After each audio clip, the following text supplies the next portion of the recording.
Hey guys, I have a project for you today that's really quick and it's a fun little coaster. And I've actually made two of these and tied them together with a ribbon for gift giving.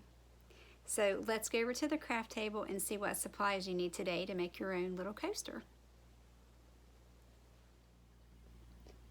You'll need 5-inch squares of fabric, a 5-inch square of quilt batting, some Wonder clips or pins, a pair of scissors, and your sewing machine and coordinating thread.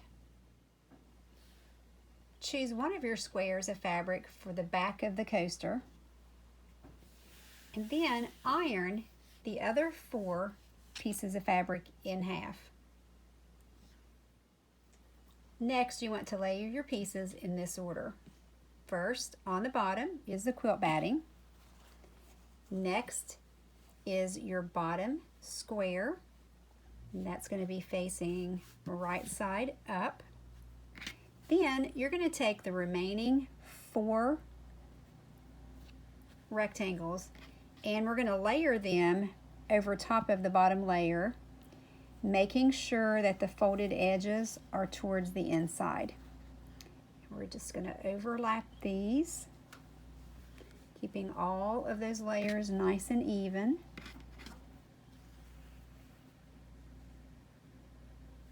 And the last piece we are going to weave underneath this flap. Now, I'll tidy this up and put a couple of pins in this and we'll take it to the sewing machine.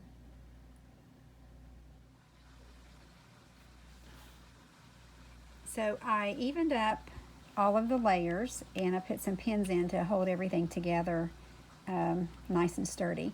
Now this is a little thicker than normal, so when I'm sewing today I'm going to go a little slower than normal. When I get to the corners, I'm going to leave the needle down in the corner so that I can pivot and make that 90-degree turn in the corners. We're going to be using a 1/4 inch seam allowance all the way around this square.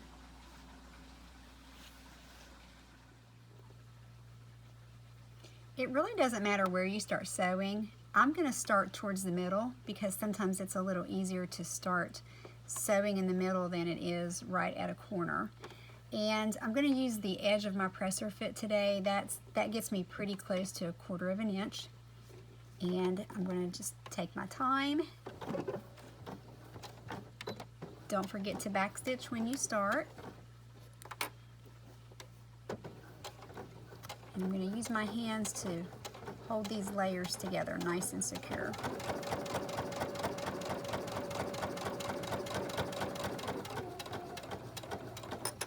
And when I get close to the edge, I'm going to raise my presser fit and turn that 90 degrees.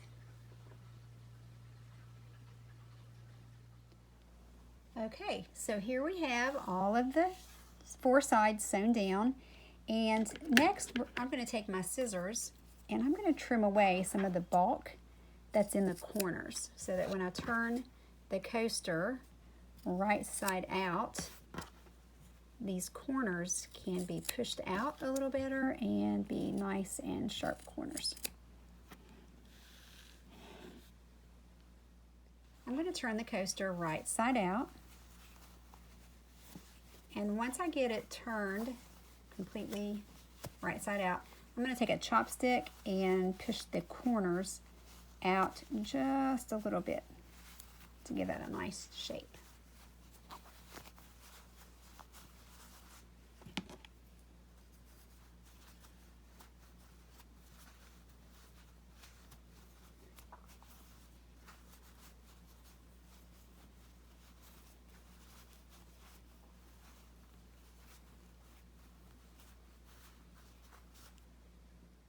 And there's our little coaster.